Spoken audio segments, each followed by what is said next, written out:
I've been celebrating like mad.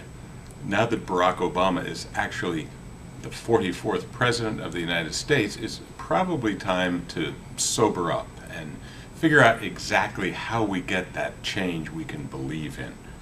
I'm reminded of the words shortly after President Bill Clinton was inaugurated from a major environmental leader at a coalition meeting talking about how to prevent climate change.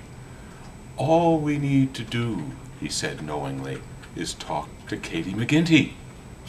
You're to be forgiven if you don't know who Katie McGinty is.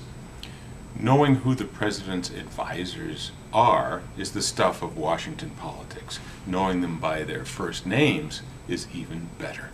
Katie was the head of Clinton's Office of Environmental Quality, and like Carol Browner, then head of the EPA, a former Al Gore staffer who knew many of us environmental leaders. My colleagues and I talked to Katie and Carol and even Al and Bill. We were as close to power as environmentalists ever get, with the exception of Annette Bening, who played an environmental lobbyist in An American President. Now Carol Browner is Obama's Special Assistant for Energy and Climate Change, or, as we say in Washington, the Energy Czar. So how will we work to make sure that we get the change we need and slow global climate change? All we have to do is talk to Carol Browner, right? Not exactly. Some environmental leaders have indeed already joined the Obama administration, and along with Carol Browner, we'll have plenty of friends in power to talk to, plenty of access, proximity, which brings me to a great big caution light. Don't get me wrong, I'm even more excited now than when I celebrated Bill Clinton's first inauguration, and we actually knew people high up in American government.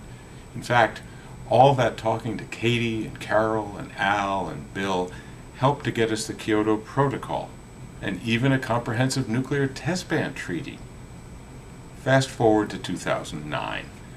The Kyoto Protocol and the CTBT were never ratified during the Clinton years. That's despite the unprecedented access we had. Where did we go wrong? The answer traces back to that first fateful coalition meeting. The movement made a strategic error.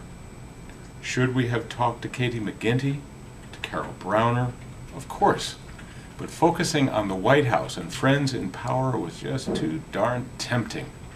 Those who suggested organizing and educating at the grassroots, always a messy and meandering project, seemed naive when you could just walk around the marbled halls, knock on a door, and it would open.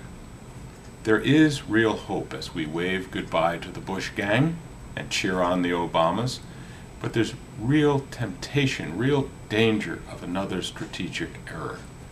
I plan to talk to Carol, maybe even Barack himself, but I need to be able to tell them that it's people like those in 2020 Vision and millions of others who helped to get them there. Millions who are organized, who care about global warming and peace, and who are ready to back them when they bring real change. But I need to be able to tell them, for real, that we will challenge them when they don't.